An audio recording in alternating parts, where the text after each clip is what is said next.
Hello and welcome to my world. I'm of course Redcast, and as you know, 7 nights a week I stream live over on Twitch playing a variety of video games. Now, this week's topic is obviously we're talking about Saints Row 4 Reelected. Why am I talking about this particular game? Well, it's because I actually did something that I never really go out of my way to do, and that is I completed the game. I normally just finish a game, get to the end credits. If there's any DLC, do that as well, and get like the full story. In terms of chasing achievements, I rarely, if ever, do that. Um, Unless it's a very short game where this involves like a couple playthroughs and just making a different decision. But normally, I'm just like just to finish the game. I like finishing games, but I actually completed Saints Row 4 Reelected this week. And it's kind of funny when I think about it, because I have played this game before. I have actually streamed this game before on Twitch. And the most achievements I ever got on the Steam version, the PC version, was 60 out of 73. The Xbox One version of Saints Row 4 has only 70 achievements, and I got them all. And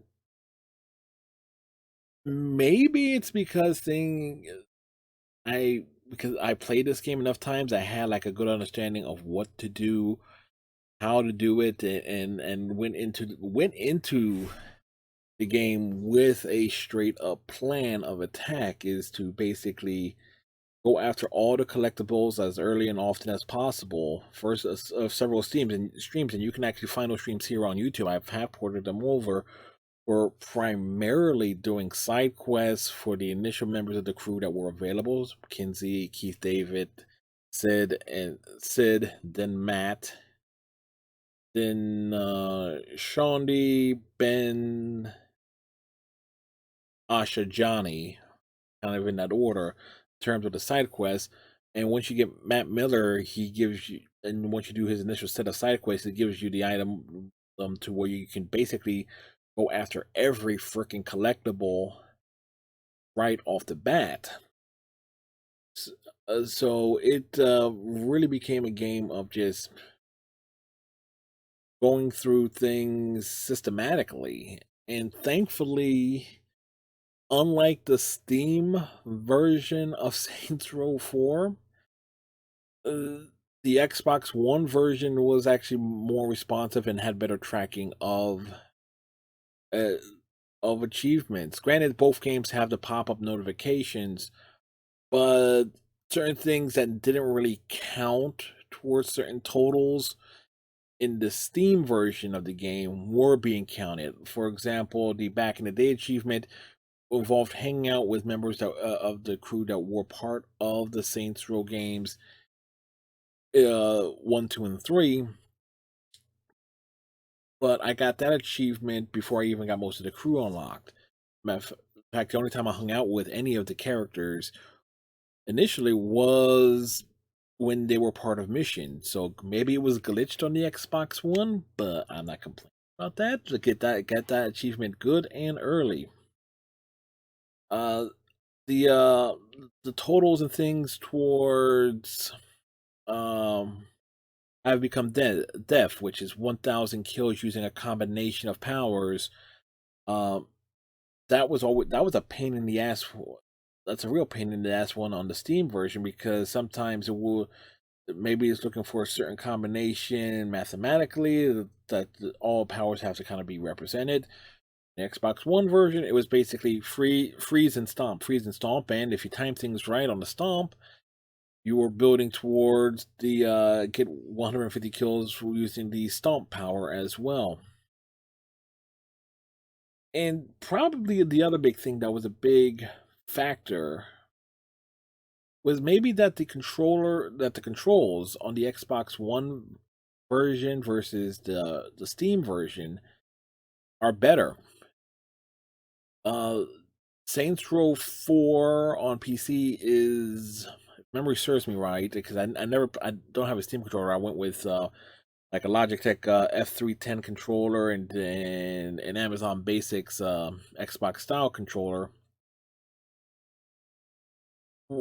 were not fully compatible or calibrated the right way for the Steam version of Saints Row 4, which is actually designed, programmed with a Steam controller in mind, as certain functions were, I think it was something like aiming and shooting were kind of like the same button. Break was on the wrong side of the controller, and things were really weird with using the triggers and the bumpers when it came to driving and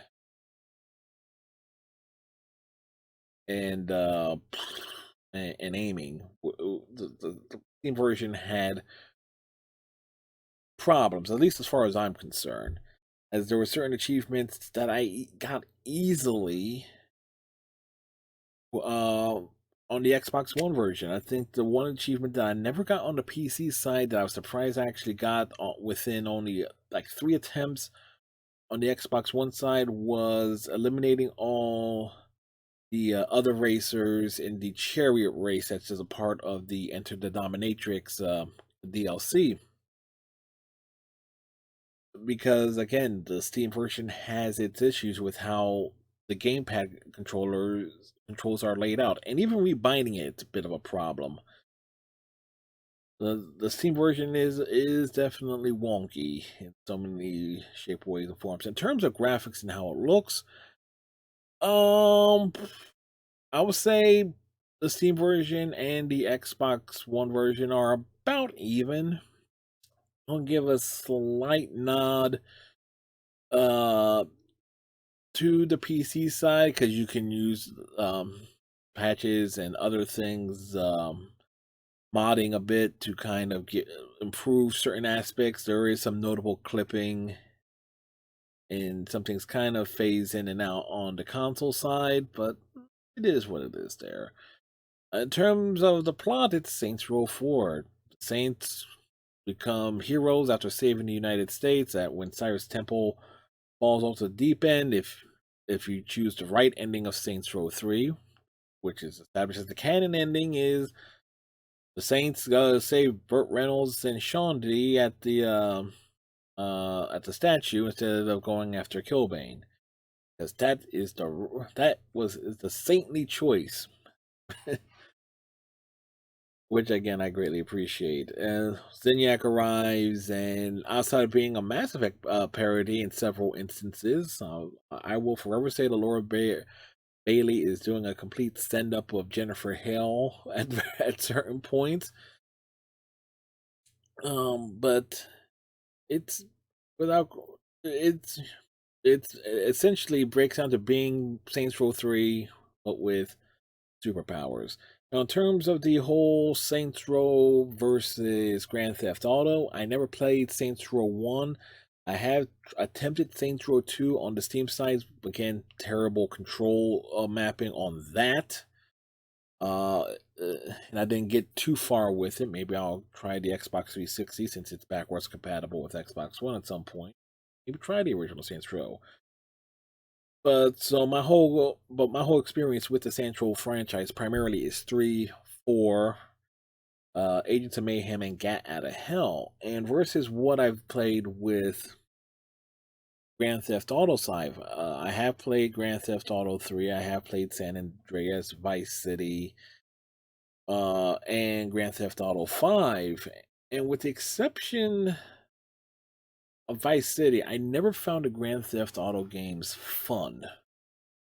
Saints Row from 3, 4, Gat Out of Hell, and Agents of Mayhem, they are fun games. They're over the top. The wackiness of it is something that greatly appeals to me. Not to mention that the characters are real fun and engaging. Uh, that everything makes sense with all the insanity.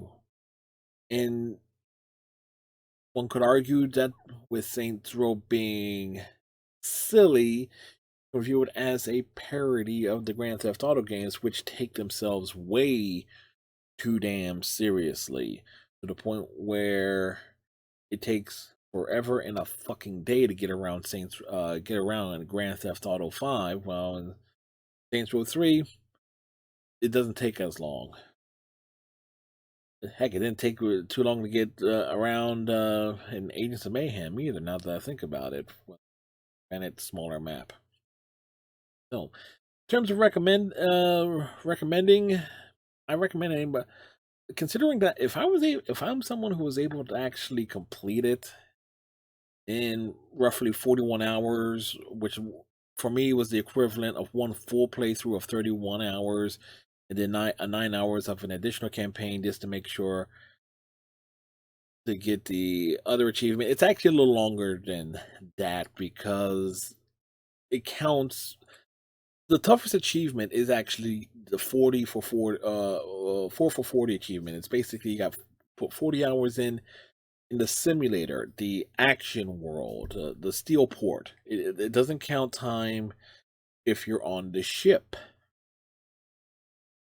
So there is a difference there in terms of my overall play count. Still, a lot of fun, and I do recommend it. You don't have, even if you never played the other Saints Row related games, this game basically stands on its own. And in case you haven't noticed why the character is a female, I credit that to the performance of Laura Bailey.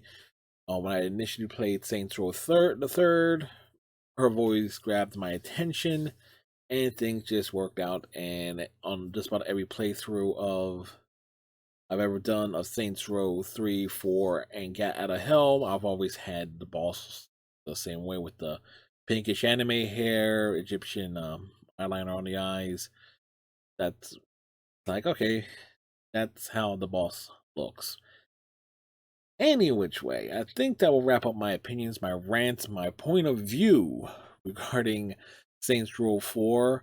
Um, leave your thoughts and opinions in the comment section, and we'll talk to you next week when we have another topic to talk about. But next time, have a good one.